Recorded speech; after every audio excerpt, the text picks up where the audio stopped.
masa ini dapat ditegaskan zaman Khalifah Rasyidin sudah lengkap dan dalil-dalil Islam.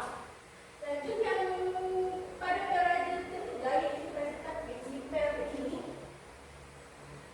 periode ini terjadi pada masa pasca pembunuhan Daulah Umayyah As-Sa'idiyah digantikan oleh Daulah Abbasiyah.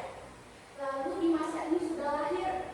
Nah, di masa ini yang pernah kita kenal atau mazhab-mazhab fikih yang banyak nih kita mendengar seperti Imam Hanifah, Imam Syafi'i, Imam Malik, dan Imam Ahmad bin Hambal. Di masa ini sudah mulailah muncul-muncul mazhab fikih.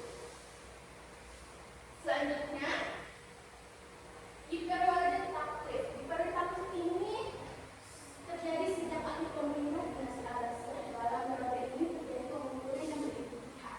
Lalu, nah di masa taklif ini sudah mulai mengalami pelemahan dan melakukan jihad secara mutlak. Lalu para taklif ini dan para fuqaha kehilangan kepercayaan diri untuk berijtihad secara mandiri. Karena mereka itu terlalu fanatik dengan imam-imam yang dianggap mereka. Dari sini apa ada yang ingin bertanya tentang periodisasi sejarah perkembangan fikih ini? Baiklah, tidak ada. Lanjut. Yang memasuki yang pembahasan yang keempat yaitu ibadah dan karakternya. Pengertian ibadah dan kesimpulan ibadah.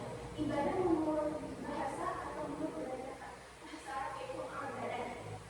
Artinya menyembah. Ibadah juga diartikan taat,